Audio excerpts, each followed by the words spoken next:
Well, good morning. I'm Holly Kavorik, the district manager with the Pope Soil and Water Conservation District. I want to welcome you here to our event. We had hoped last fall we would have been able to hold an event in person.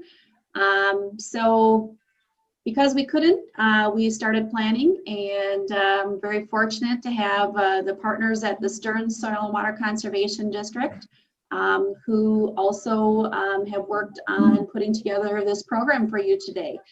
We have an exciting lineup of speakers, presenters, and working with Dorrich Dairy to talk about today both manure management and soil health. So with that, welcome, and I will turn it back over to Brittany to give us some housekeeping information. Good morning, everybody. Thank you for joining us. I just want to go over a few housekeeping items today. So the webinar will run for about 75 minutes from 11 a.m. to 12:15 p.m. It'll be about 65 to 70 minutes for presentations, and then remaining time will be for questions and answers. You will be muted throughout the meeting. Please keep your video turned off during the meeting.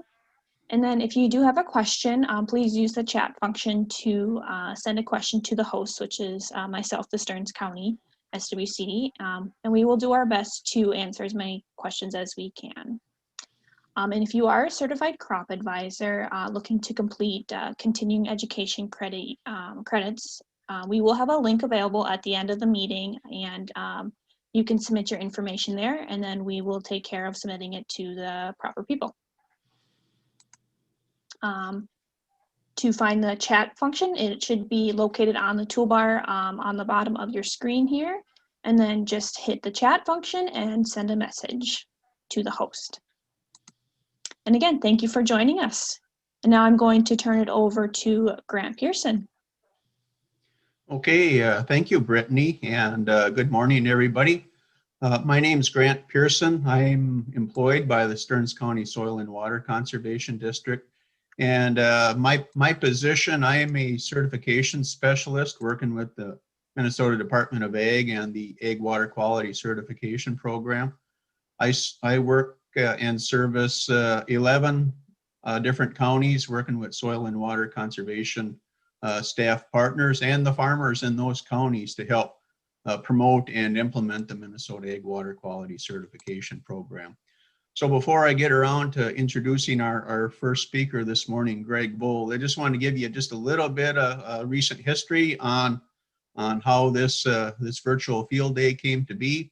And you know, I'd worked with Greg, Holly Kavorik and I had worked with Greg going back to 2015 on his Ag Water Quality certification.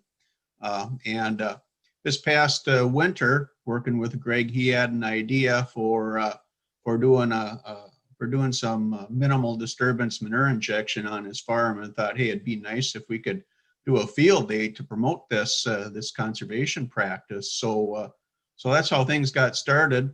Working with Greg, you know, we started planning last winter to do a low disturbance manure injection into standing corn silage stubble with cover crops. You know, we thought that would be a great way to promote conservation and water quality practices. Well, everybody knows what happened with COVID, so that field day did not work out due to COVID. And so now we are presenting in a very condensed version of the field practices that took place out there, and pertinent extension research updates with this virtual event. And I also want to put out a big thank you to the Minnesota Department of Agriculture and the Minnesota Ag Water Quality Certification Program to help fund this event here today. So to get started, I want to introduce our first speaker, Greg Bold.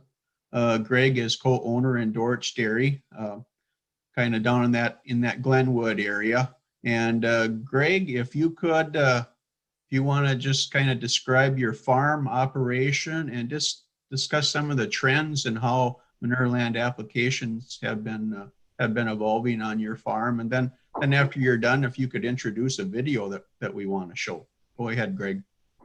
Certainly. Thank you guys so much for putting all this together and coordinating it. As today we go with COVID, why this is the option. So we'll get going with it.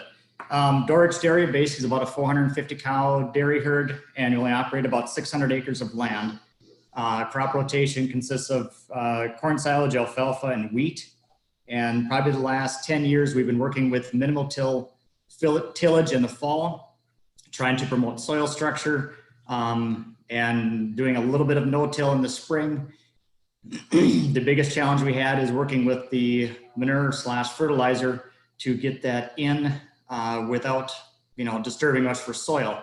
We've been doing dragline injection probably for the last, I suppose, 20 some years.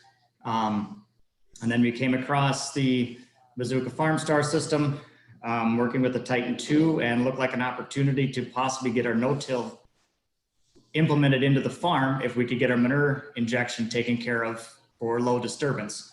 So we went ahead with talking with Tim Woeste and Kevin and getting that set up for this fall. We did have, again, as Grant mentioned, we went into corn silage stubble, which was very hard from the dry fall. There was a cover crop planted that was just starting to get emerged.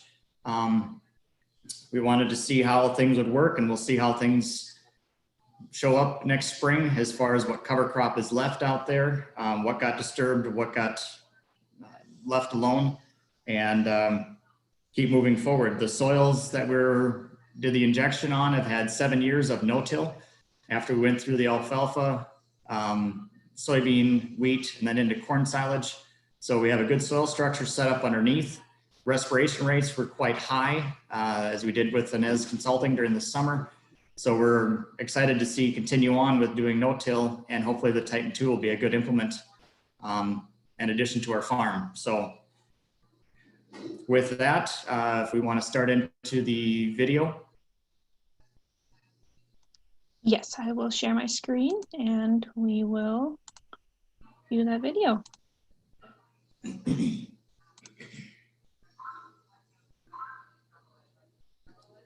Real briefly, we had about 50 acres that we set up for the no-till field day.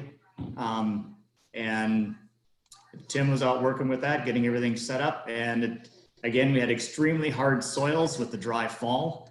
So there were some challenges getting the Titan II in, but they did implement some other additional springs on the machine to help with that.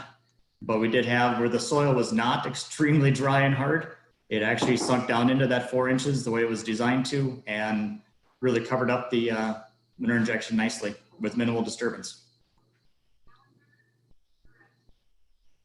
Thank you, Greg.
All right, now I'm going to turn it over to Tim Woeste.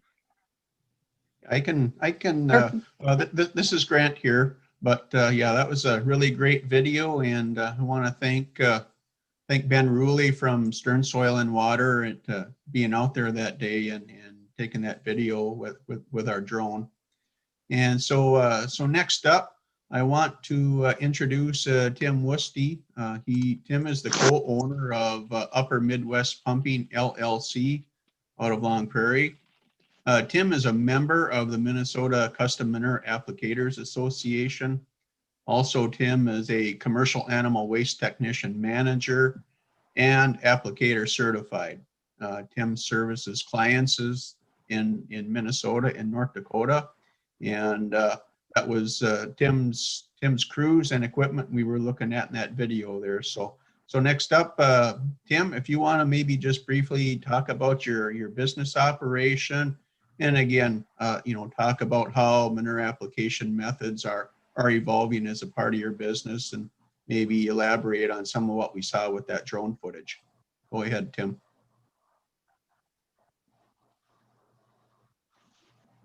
Well,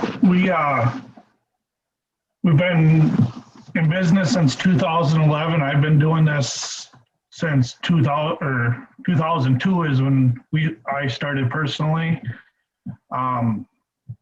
We travel North Dakota and Minnesota pumping about 250 million gallons a year. Things have really evolved as far as on the manure end. I mean, when we first started, everybody was thinking, well, just get rid of the manure, high rates. We were chisel plowing it in, putting it on almost twice as heavy as what we do now at times. And because now people are realizing that this manure is a good deal. So with that being said, we had to start driving faster. The toolbars got bigger. We had to go bigger. And I guess, we wanted to get our flows up. I mean, when we first started, we were 1,200, 1,500 gallons a minute. Now we want to be well over 2,000, 3,000 gallons a minute. So we had to look for a different toolbar. We couldn't hang a big enough bar on our 3-point. So we started looking at this Titan 2, and yeah, we could go for it. We're 42 feet with it. In the video, we were applying 13,000 gallons an acre. We were pumping 2,600 a minute. We were driving about 2.4 miles an hour, and really did a nice job. I guess, I don't know, things have just really changed a lot since we started, and I think this is a good way to go. So Tim, this is Grant again. So, are you seeing a fair amount of increase in interest from your clients to move toward a lower disturbance system out there? Yes, it's really changed. I mean, ever since we got this bar, a lot more people are talking. They're hyped up about it. I mean, some people were maybe, when we first got it, they didn't really know if it was the right thing to do. But now everybody's stocking more and more cover crops. People are more willing to try it. I don't know, keep them in there in the top couple inches. Like the bar we have, the coulters are 18 inches on center. So, I mean, like in the past, we've been going 24. Before that was 30-inch on center with our chisel pushings. You can see so much streaking.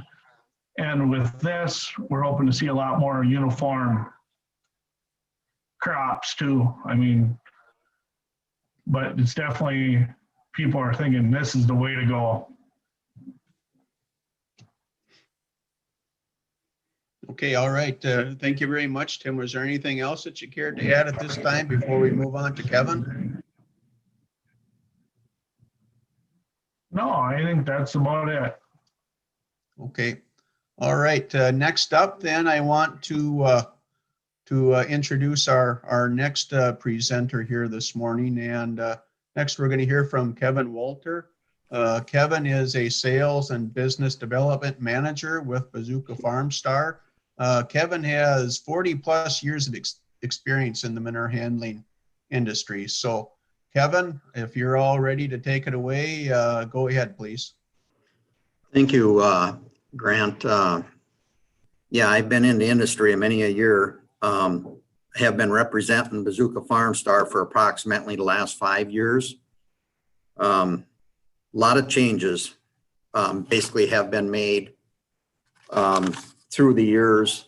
When it all started with pivot irrigation, putting out liquid manure along with what we call traveling guns. They are cable tow systems. Normally they were running about 1,000, 1,100 gallons a minute through them.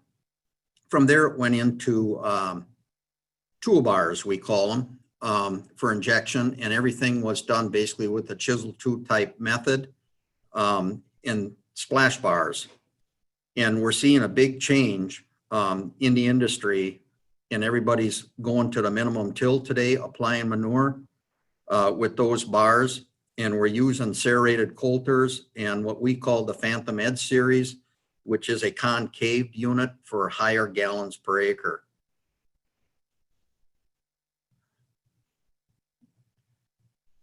We also get into, you'll see the video up now, which is basically 3-point bar application, which is to your left.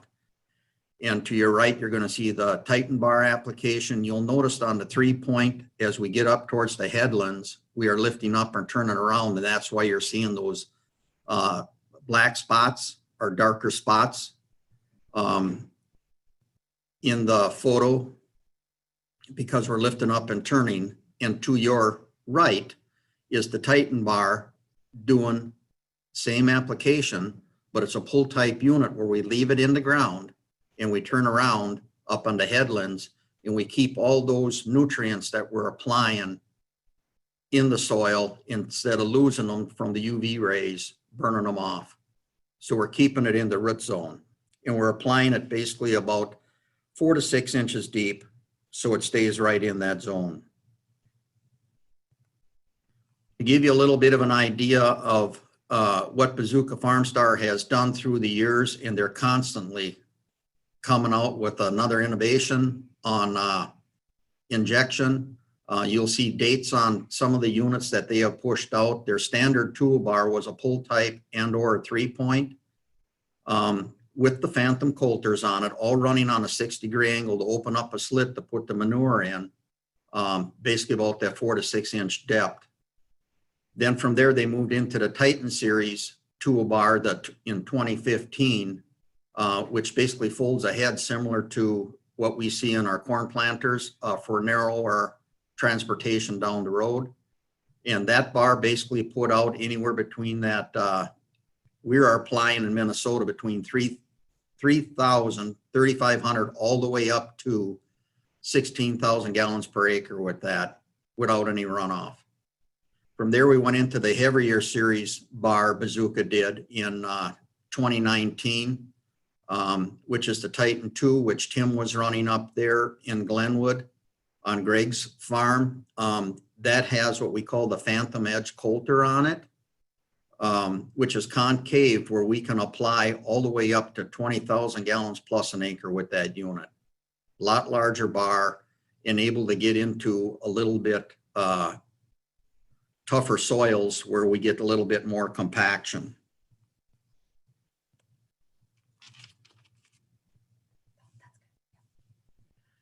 Here you're going to see the bar running through the field, basically how we just come off of that turn there, and keeping the bar in the ground the whole while we are applying the liquid manure. And I did speak a little bit on gallons per acre that is being dropped between all the bars.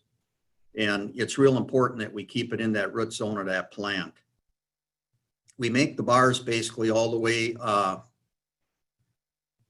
from a 16-inch center to a 30-inch center. Our widest bar today is 60 feet wide, just to give you an idea.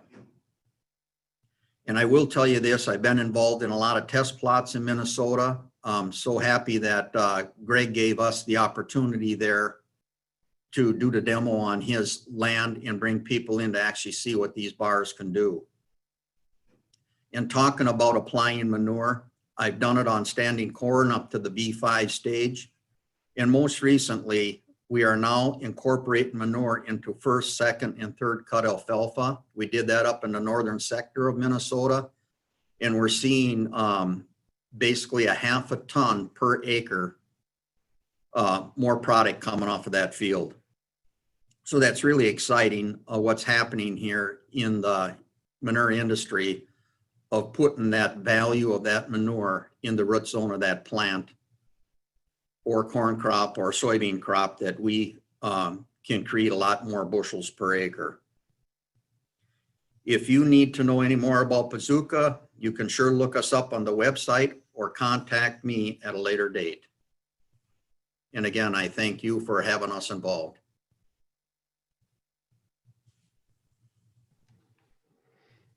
Okay, Kevin, so that you pretty much got everything wrapped up at this point. So I think is there any additional comments?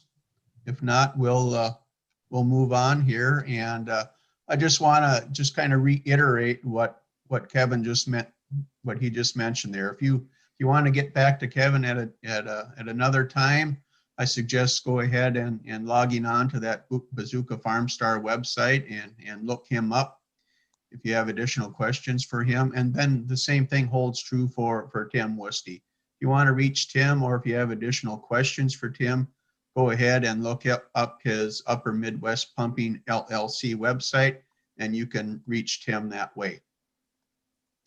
So moving on here, I'll introduce our next speaker. And I want to introduce Melissa Wilson. Melissa is an assistant professor with the University of Minnesota Department of Soil, Water, and Climate. She works to maintain and update manure management, best management practices for the state of Minnesota. Melissa has a PhD in water resources science. So Melissa, if you're all ready to go, I'll have you go ahead and start your presentation.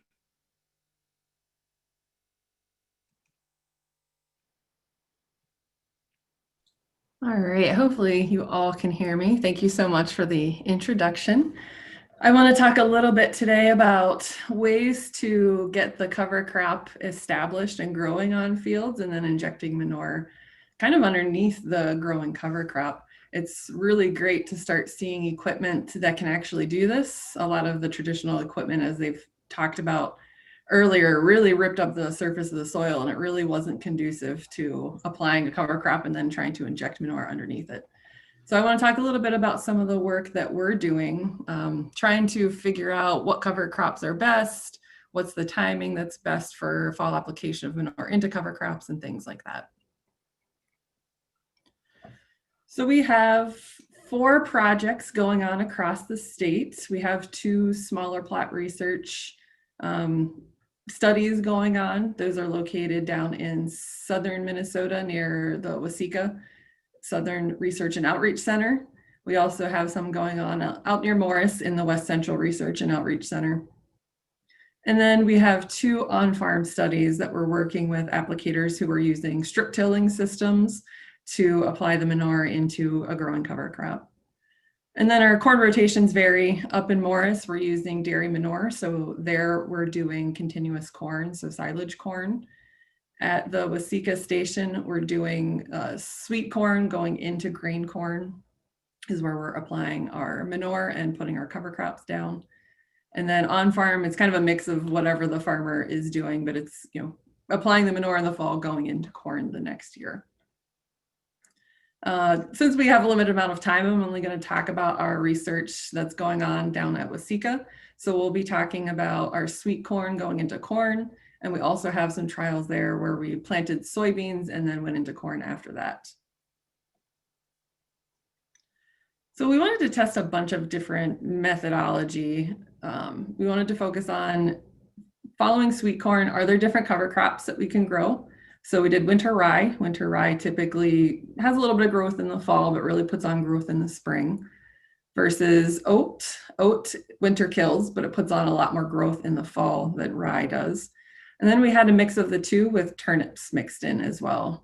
And that was, the mix was to try to get the best of both worlds, where you get a little more growth with the oats and the turnip in the fall, but then they winter kill.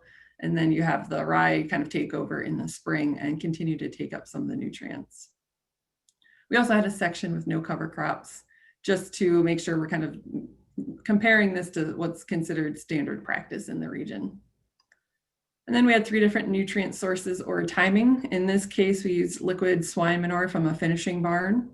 And we wanted to try to apply manure pretty early and then compare it to late applied manure to see where that soil temperature is coming into play. And if we're applying early, which is typically not recommended because you can have more chance for nutrient loss, then can the cover crops help make up for that difference? Can they trap those nutrients so that you have the opportunity to apply earlier and still maintain those nutrients versus the late traditional application in November when soil temperatures are pretty cold? And then we compared that to, again, the standard practice, which is spring fertilizer application.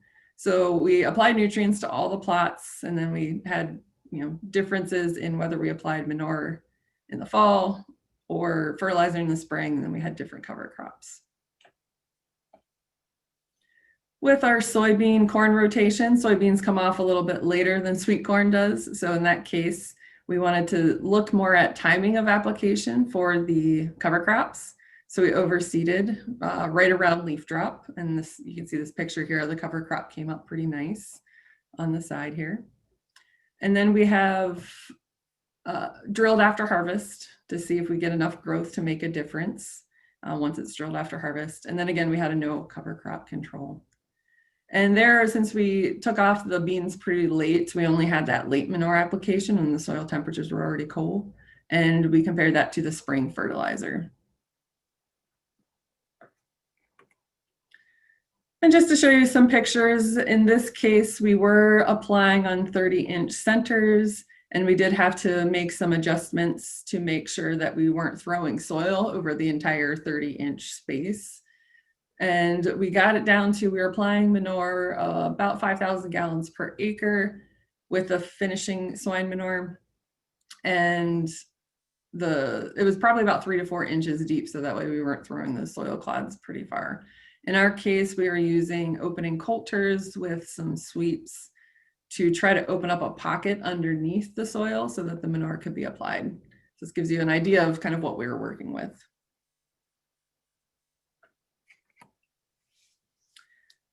The following spring, we killed the cover crops, at least where the rye was planted, we still had to kill them. About 2 weeks prior to application or planting of the corn. And we tilled it under about that 2 weeks, try to give it a chance to break down. In the sweet corn plot, that rye got pretty big because we had planted it in August, so it had a lot of fall growth, and then it had a pretty substantial amount of spring growth as well. So it was pretty big when we killed it. And one of the things we wanted to do is we took measurements throughout the growing season to kind of check on the status of the corn. So we wanted to do some soil health things. So we did soiler undies. I don't know if anyone has heard of this test before, but the idea is that the cotton underwear can be readily eaten by soil microbes if they're buried in the soil. But the waistband, which is not cotton, it has a couple synthetic materials in there, isn't. So the idea is you bury them for 60 days in your growing active crop when the soil temperatures are nice and warm. And then you come back and dig them up and see how much is left. So you can see in this middle picture here, that's kind of what we had going on. This is in our winter rye late manure plots. And we planted them in pretty much every plot. We just wanted to see what it would look like if there were differences between cover crops or when we applied manure or manure and fertilizer, just to see what would happen. And what was interesting is that we did not really find much differences between the different treatments, but we did find differences between the two studies. So here I have pictures lined up of underwear coming out of one rotation and underwear coming out of the other rotation. I'll give you a second to try to guess which rotation you think these underwear came out of. The bottom one is much more eaten and degraded, versus the top pairs of underwears are a little more intact, although there are some cases where they got pretty eaten. So if you guessed, the top ones, which had not had as much degradation, came out of the sweet corn, so, you know, corn after corn. And the bottom ones came out of the soybean corn rotation.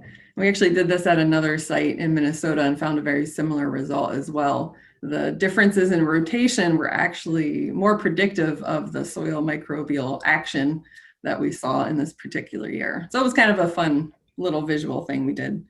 We also did a lot of soil testing throughout the growing season. We don't have those results back yet with COVID. We've had some restrictions on how many people we can have analyzing soil samples at once. So hopefully have that data in the future for you. But what I really want to talk about is the corn yield. Corn was planted into those fields the year after we killed our cover crops and had our manure application. And we found some really interesting results. First thing is that, you know, we had the different sources. We also had the different cover crops. We did not find any interesting interactions between those. When you average the nutrient sources over the cover crops, it behaved pretty much the same, and the same the other way. When you looked at just cover crops, it reacted the same regardless of what kind of nutrient source you had.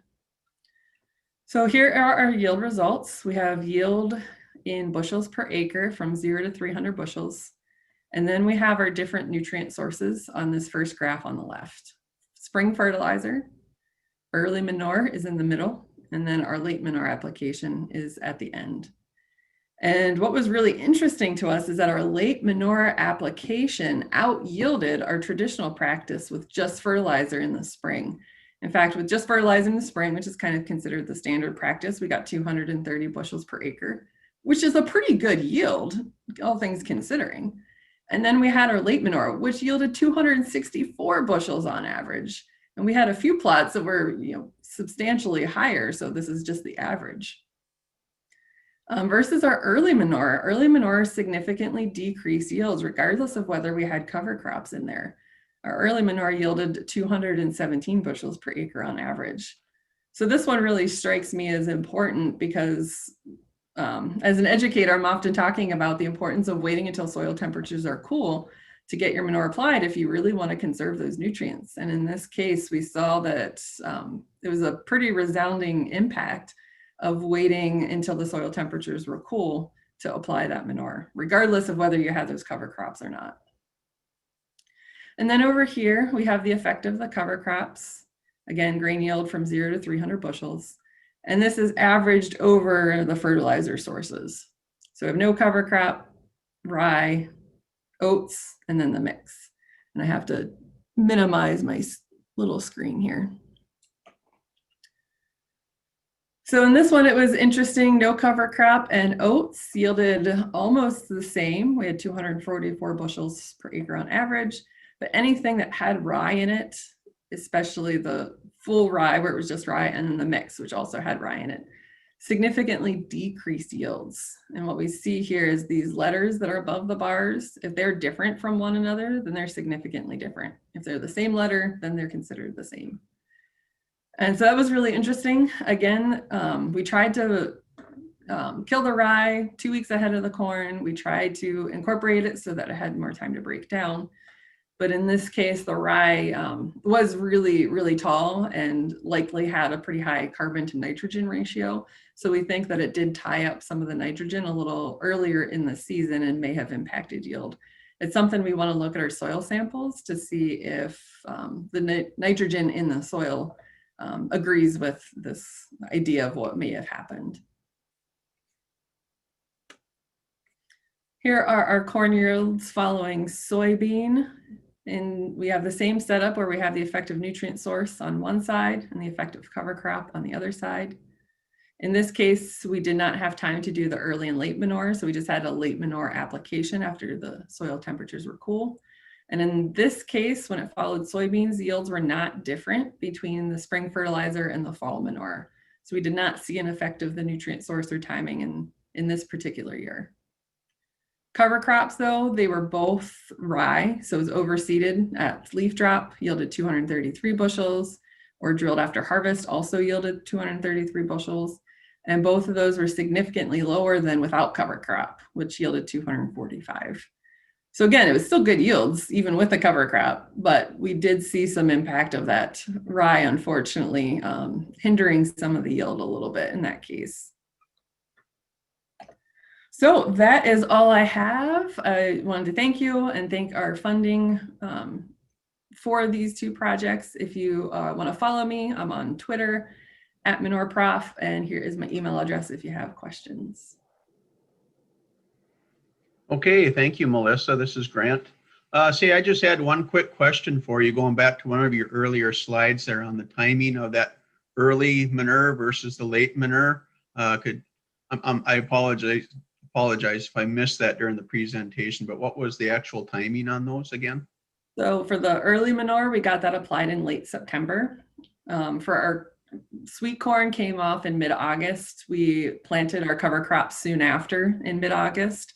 And then we wanted to let them grow for a few weeks before we got that late manure applied. So there was a pretty good amount of growth for the cover crop before we applied in late September. And then the late manure application happened in really late October to early November. I can't remember the specific date, but I know the soil temperatures were pretty cold. All right. Okay. Thank you very much, Melissa. So we'll move along here to our next presenter, and next up is Jody DeYoung Hughes. Jody is a regional extension educator with the University of Minnesota Water Resources Center. Jody has been a regional extension educator with the university for over 23 years. Her area of specialization includes tillage management systems, soil compaction, and soil health management. She has published many fact sheets, articles, and peer-reviewed journal articles, and has presented at numerous statewide and regional meetings. She has organized the Conservation Tillage Conference and the Strip Till Expos throughout Minnesota. Jody has a master's degree in soil fertility. So Jody, go ahead and take it away. I didn't know you were going to read the whole thing. Okay, let's get our slides up.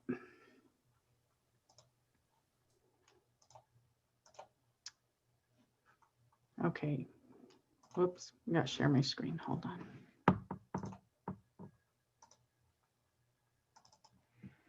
Okay, can you see it out of presenter mode? Okay. Okay, so we have about 2 decades of tillage research from the University of Minnesota, and I'm also combining in NDSU because we've worked together on the last 4 years of tillage research. And when people say, well, you know, that won't work for me because we're too cold, we are now covering Wahpeton, Fergus Falls, and North, and Morse and North. So we're pretty cold unless you're going to be comparing us to Canada. And my clicker doesn't want to work. Okay. So Anna's going to talk a little bit about soil health, but just as a quick overview, we're looking at trying to get a soil that is more well-structured, so you have better water infiltration. You can start building your organic matter, have a better place for your microbes to grow, and also decreasing your erosion. That's the one thing I'll be focusing on a lot going forward. And so you can see here that as your soil structure breaks down, you get more of these fine individual particles. And for some reason, my clicker's not working. Okay, and those little particles, like clay, is actually microscopic. And so it just blows away. And when you have those gray, cloudy days like that, when it's windy, you can bet it's the clay moving. And that can move thousands of miles. And that's what we're trying to stop. So I really, it's fun watching that the manure management has changed to more of a strip till, and also more of the coulters than really heavy duty tillage with it. And the more tillage you do, the more you're going to break apart those aggregates. And based on your tillage and how aggressive it is, you can destroy the structure more or be fairly light and okay on it. So we try to do the least amount of passes, the least amount of aggressiveness, the least amount of turning over the soil, a little bit slower, because if you're going 12 miles an hour, you can really throw the soil like in this picture. And also trying to change out points and things like that. So here one more thing that you can get to with too much tillage is when you break down all that structure, you're going to end up with more crusting issues. And this is a plot up at NDSU, and you can see where anywhere that there is water standing after this rain, that's where they had done full tillage. And so there's no residue to help wick that water down into the soil. And so it ponds, and your crops cannot survive very long. Here, where you see all the residue, those plots here, even way into the back, those are strip till, and they leave the stalks standing, and those stalks act like straws, wick that water down. And when you're having denitrification happen like this in the soil, you can lose 2 to 4 pounds of nitrogen per acre per day. So it's something, you know, we want to get that water into the soil as quick as we can. Now I'm talking about tillage, and I know this is mainly with a manure group, but you can kind of look at this manure spreader here as a strip tiller. You know, it's more like a Coulter strip tiller, but it's very similar to what a strip tiller can do. So when you see the data that says strip tiller, you can equate it to this type of manure tank. And also the one that he was just showing with the Bazooka, that one looks a lot like a Coulter cart. So when you're looking at this data and you see vertical till, that would be very similar to what that Bazooka one was like.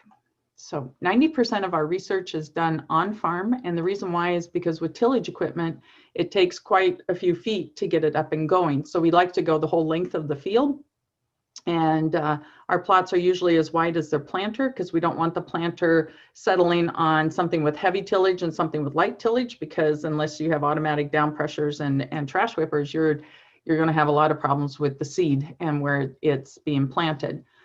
And we use full scale equipment, except for in a couple of cases, like when I can't find a strip tiller that's 12 or 16 rows in the vicinity that I can get there quickly, we will use a 4-row or their demo unit. And this is a plot up by Fergus Falls. I work with Aaron Day out of NDSU. All of these companies have helped either donate equipment to help us out or their time. And the soybean and Minnesota corn growers have helped definitely. I think they funded every one of my tillage projects with, you know, so that we could pay for mileage and pay our farmers. All of these fields that we do are replicated 3 times. And you can see on this one, like we have chisel plow, strip till is being put in here with the tractor, vertical till. And so you can see that we have a lot of different residue levels out there.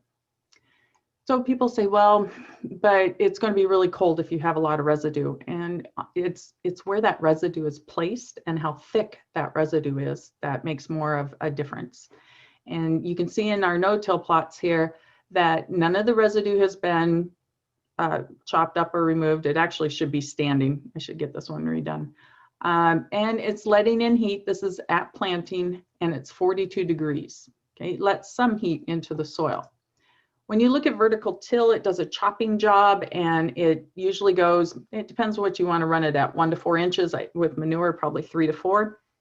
And you have it chopped up here, and you're letting in more heat because you have less residue on the surface to block the sunlight getting into the soil. Then with chisel plow, you're usually tilling 6 to 8 inches, and you are incorporating a lot more of that residue, and a lot more black soil is left on the surface, and it absorbs the sunlight, and you're around 50 degrees, which is perfect when you're planting corn in the spring.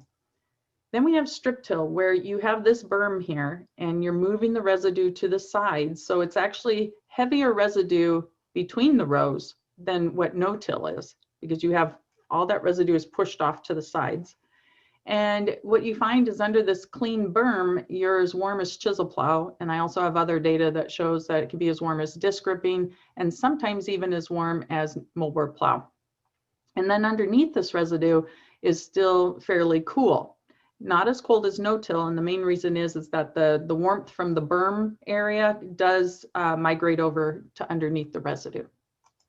When we're looking at water, so we look at no-till had 32% water. At planting, 50% is saturated. Okay, that's when when you start having a lot of issues out there. That means all the pore space is filled with water. And so you see there's 32% with vertical till, that there's 25%. Chisel plow is much warmer and drier at 19%. And strip till is 18%, so fairly dry underneath the berm for planting. And then 29% on this underneath all that residue, which helps out with maintaining soil moisture for later on in the season when you get droughty. So when you have farmers saying, well, I don't know about doing just that little bit of tillage with putting down the manure, you can tell them that berm is going to be just as warm and dry as chisel plow. Well, what about the yields? You know, that's the economics there. What about it? So starting in 2010 at this site, we had 3 site years, and we were looking at strip till is the maroon, yellow or gold is the vertical till, the chisel plow with a vertical till rotation, corn and beans, and then disc grip and chisel plow rotation. We always do what the farmer does, and he does disc grip and chisel plow between a corn bean rotation. What we found is that there was no statistical difference between any of these yields for soybeans, and you could keep a lot more residue with soybeans and keep yield. And so higher residue does not necessarily mean lower yields. And you can see here, all of them were above 39–40%, so that was great. And the no-till or strip till had 64%.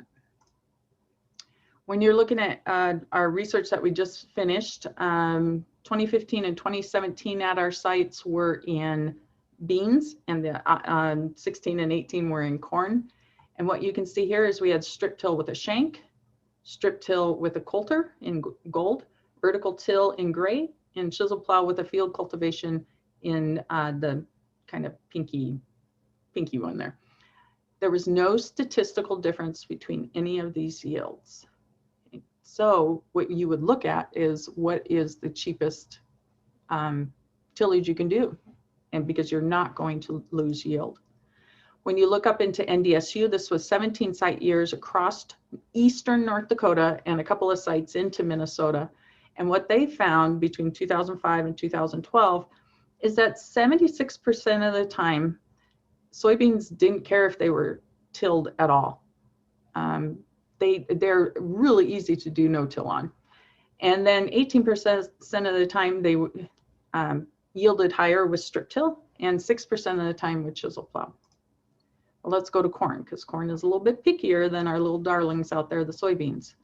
And this is the 3 site years, again, at the same place in West Central Minnesota. And what we see is that there was no statistical difference between the yields, again, with strip till, vertical till. So again, look at strip till as, you know, your applicators that apply in row, and vertical till more like the Bazooka one, and chisel plow with vertical till, disc grip with chisel plow. Now you're going way down. You want to leave at least 30% residue, closer to 40 if you want to stop your erosion and keep your soils healthy.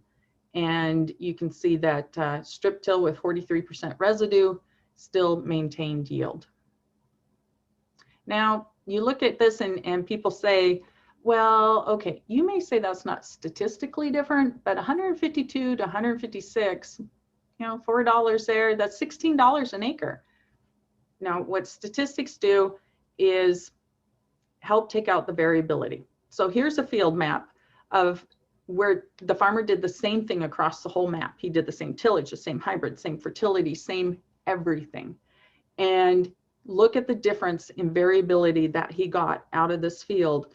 You know, corn, wheat, both of them ranged anywhere from 70 to 90 for wheat and 133 to 194 for corn. That's the natural variability that's out in your field. So how do you know that you put in a new system and it got you 5 bushels? Was that due to just the variability that's out in the field, or was it due to that treatment that I did? So what statistics does is it takes out all that background noise, all the background variability, and says, this is just what my treatment did. This is just what tillage did. And we usually do it at a 90% confidence level. I'm 90% confident that tillage made the yield change. So the more variability out there, the more change in bushels you can have and still not be statistically significant. So this is the one, like I said, that NDSU, and we just finished up. Our plots were near Wahpeton and Fergus Falls, and we had corn in 2016 and 18. And you can see that strip till with a shank did yield statistically lower than the other three systems. But the reason why is not because of the equipment, it was timing. And you know, timing can be everything out there. And what happened as we put in the other three systems, then it rained and we had kind of sloppy soil conditions. And we went out there and we mucked it up. And so we got to be very careful about when we bring equipment in there because it can lower our yields. If you look into North Dakota and a couple of sites in Minnesota, what they found with corn is that out of 18 site years, that 44% of the time there was no difference. Again, no-till could still yield, and 44% of the time strip till yielded the highest, and only 12% of the time did chisel plow. And you know, it seems like the weather has a lot more of an effect than tillage does. So in 2004, we had 13 sites across southern Minnesota. The most northern one was Morris. And what we found is no-till had a statistically significant lower yield than strip till, just a spring field cultivation, and a chisel plow with a spring field cultivation. And so if you remember 2004, it was fairly cold and wet. Then in 2005, there was no statistical difference between any of the yields. They all yielded really well. And 2005 was a very good planting season. I mean, things just seemed to work out really nice in southern Minnesota. And so it's no-till when it's great out, will shine and you don't need to do tillage. So it's mainly tell me the weather and I'll tell you how to farm. So what can you do as a farmer or as a manure applicator? Remember that in dry years that we already have a lot of tillage going on. Anytime that your soils crack open, that's a place for moisture to get down into if it rains again. Also a good place to lose wrenches, things like that. But it is doing tillage as deep as that crack is going. And this one on the right is actually down 4 feet. That's in a Fargo clay loam over in the Red River Valley, and it cracks really well in the summertime. So for better economics, base your tillage more on, you know, what's the equipment you got right now? And can you change it out to be less aggressive? Can you make less passes? What's your crop that's going to be grown? Because different residue levels means that you can do different tillage. Like again, soybeans, you know, it crop too. Soybeans can take a lot less tillage than corn. Soil texture, soil moisture, the slope. And then, you know, the emphasis on tillage has been overrated. We have so many changes, so many different kinds of equipment, better uses of our fertilizers and weed control and pest control, that we should be looking at our tillage and seeing where we really need to be as aggressive or not as aggressive.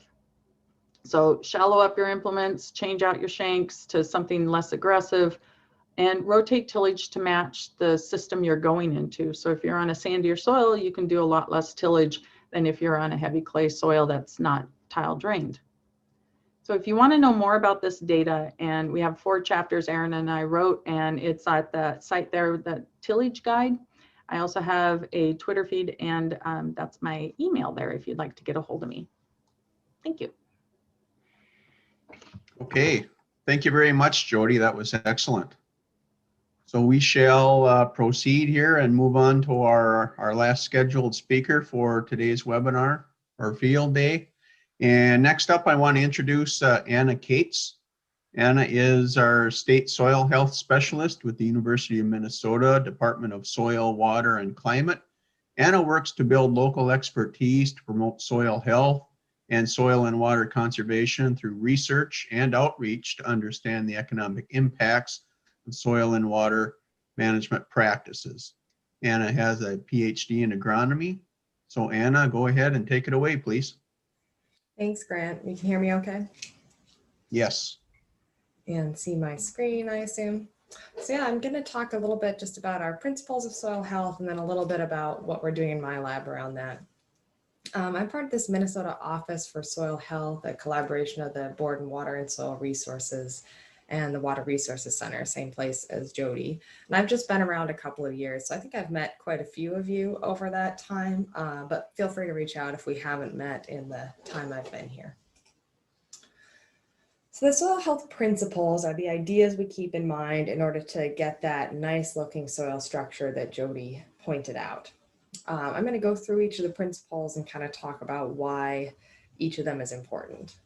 The first is just to keep the ground covered. I think Jody touched on this a little bit with her discussion of residue, but these two pictures really tell a big story. They're taken on the same day in a system either with a lot of corn residue over here or not so much over here.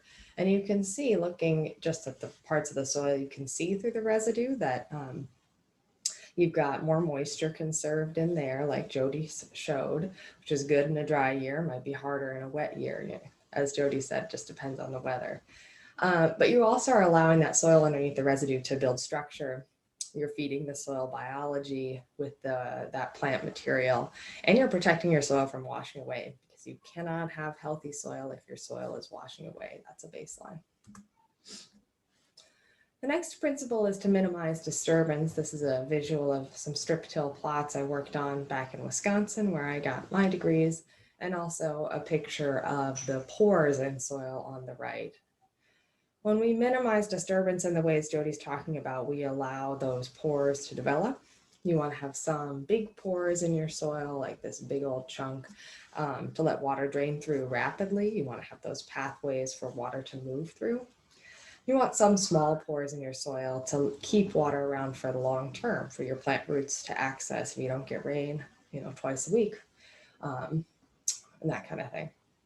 So those two principles go together to build soil structure and keep your soil around, because when you have a well-structured soil, by minimizing disturbance, you're also taking yourself a long way towards preventing erosion. A well-structured soil is less likely to blow or wash away.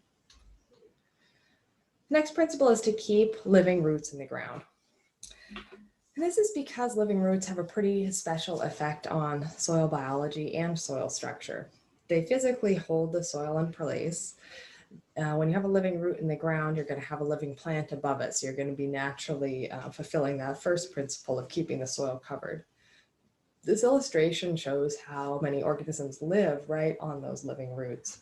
The nutrient cycling tends to be at least an order of magnitude higher on those root surfaces than it is farther away from them in the bulk soil. So you're letting your microbes kind of have more habitat and feeding them the diet they really like, which is right on the surface of that root. There's a lot of juicy root exudates that come out and build the biological system.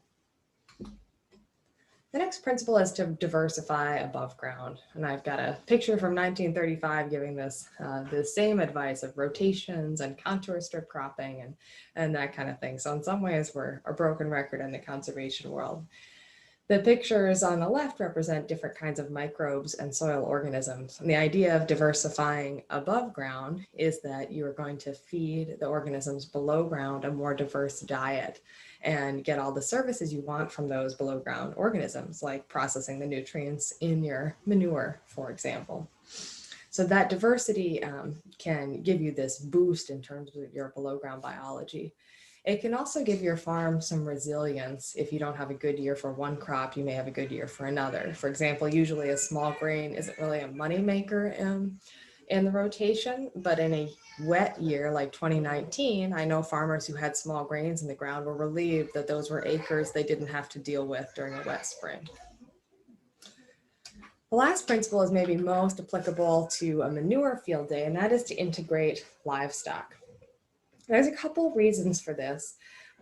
Soil benefits from manure are really well documented. This picture shows cows on grass in a pasture farm in southern Wisconsin.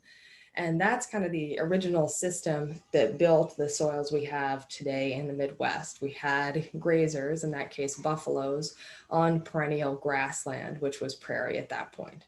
So maybe that system isn't the kind of biomimicry you want to do, but even having animals in a row crop system can have some real benefits. I heard Greg talk first about how he was seeing some high respiration numbers in his farm. That's not surprising because there's really something about the carbon that manure provides to the system that microbes really like. And it also adds to the soil structure in a way that plant residues alone don't do. The other important thing about integrating livestock is that they make it easier from an economic systems perspective to integrate the other principles. So if you have livestock, it's easier to have a diverse rotation because maybe you have a use for straw in a small grain. Maybe you need to feed dairy cows and having alfalfa is a necessary part of your rotation. That makes it easier to have living roots in the ground year round. If you want to have a few perennials in your rotation, or you're growing something like a cool season grass like rye, cereal rye, to feed animals in the fall and in the spring. So essentially having livestock makes the rest of the soil health system really make sense and also pencil out. The next slide I'm going to show is some data from SARE showing the economics of cover crops under different scenarios. This is kind of a complicated table. Cover crops, we've talked about a few times today. They are an expense to the farm, and the way you recoup that expense can be various. This particular table shows some savings in the first section in the form of fertilizer, showing some reduced inputs, in the form of weed control, presuming that the residue of the cover crop is allowing you to skip an herbicide pass, and in terms of erosion repair. And so that, of course, is going to vary depending on your soil type and land situation. And they show how over the years of cover cropping, those savings are going to increase. So in your first year, you're looking at less than $20, whereas maybe in your fifth year, you've got a little bit more input savings, for example, in terms of fertilizer, we're assuming that maybe your organic matter has built up. That's where those numbers come from. However, if you notice that, the cost of seeding the cover crop is constant all those years at about $37 an acre, you might get a little yield bump. This is from survey data, mostly in the Midwest. And then here's your input saving. So your net return in that first year might not be positive, but as you move along and you get more savings, that can cover more of your costs. You also might get more of a yield bump if your cover crops are actually able to provide some nutrients to your cash crop. The important thing about this slide, though, is this last piece where cover crops, showing that cover crops can pay off faster when you're using them as grazing fodder. So in that case, and this assumes 1,500 pounds of dry matter per acre, which is a high yield for cover crops in Minnesota. But if you attain that yield, then you're able to generate about $50 a year per acre in feed costs. And that immediately makes the cover crops pay off. So when you integrate livestock, you can have a chance to make a practice like cover crops, which you know is good for the soil for other reasons, pay off more quickly and more, just pay off more. So these are those principles. Again, I encourage you to think about them as an integrated system. It's hard to do one without the other. Cover crops tend to integrate all of them except for that livestock piece, but they do keep the living roots in the ground over the winter. They allow you to do a cool season crop, which is increasing diversity, and it's minimizing your disturbance for the most part because you have to leave them alone so they can grow. We are developing some good resources on cover crops in Minnesota. One is an update of the Midwest Cover Crops Council decision tool and recipes recently. So the Midwest Cover Crops Council is run out of the Michigan State website. And in the last couple of years, we got a big group of cover crop experts in Minnesota to weigh in on the seeding dates and rates and different pieces of advice given there. So it's a really useful tool, whether you're new to cover crops and just want to figure out how on earth you would do this, or whether you've been planting cereal, rye, and oats for a while and want to look at what the parameters might be if you wanted to change new species. Another resource I wanted to put out there is a cover crop research guide that my office has put together in the last year or two, funded by the Department of Ag. And in that case, we tried to bring together all of the published or near published research in Minnesota we had on cover crops. This in some ways is going to be less satisfying than the advice you're going to get from your local soil and water or your neighbors, because we haven't tried everything for every species. So what you're going to find here is what we really know, and it's going to be a little bit more narrow than the kinds of advice we can give based on people's experiences. But again, it's a good place to explore different species. And if you're curious about whether there is any research to back up somebody's claim about how radishes work with pests, you can look on here and see if there has been anything done in Minnesota, for example, on that topic. I'm going to give you just some brief updates on the research I've got in progress. No big results, but just so you know what my office is up to, get in touch if you have any questions about any of this stuff. We're doing some statewide soil health testing and database development. Stearns is one of our cooperators in this area. Thanks Mark Lefebvre and all the farmers who've been involved in the Stearns area. And we'll have a database that'll have a kind of public interface with soil health data from around the state. I'm doing some work down in Lamberton looking at the variability of soil health tests. Here you're seeing the difference in soil respiration depending on the water content over the previous 4 days in the soil. So I'm just trying to understand how we can use these soil tests kind of under different conditions and how we should maybe change our interpretation depending on the conditions at the time of soil sampling. This is a project I'm really excited about. Can soil health principles improve trafficability of soil? This is an anecdote I get a lot, that farmers who are using reduced till and cover crops can get into the field earlier. So we're just starting to take some data. This is down in Waeste on the moisture content and the soil structure before and after rainfall in different tillage and cover crop systems to see A, which of those practices has more of an effect, and B, how big is the effect. In our 2020 data set, we found that there might be about 3 extra days of spring field work if you're doing no-till and cereal rye compared to chisel plow system with no cover crop. And then last, I am doing some research with Melissa on manure, doing some of these soil health metrics on manure. So trying to understand what is it about the carbon source that the microbes are getting that is just giving such a response in terms of the soil food web. So that's all I have. I think I'm pretty searchable on the internet, but here's my contact information and Twitter handle. Please get in touch if you have any other comments or questions.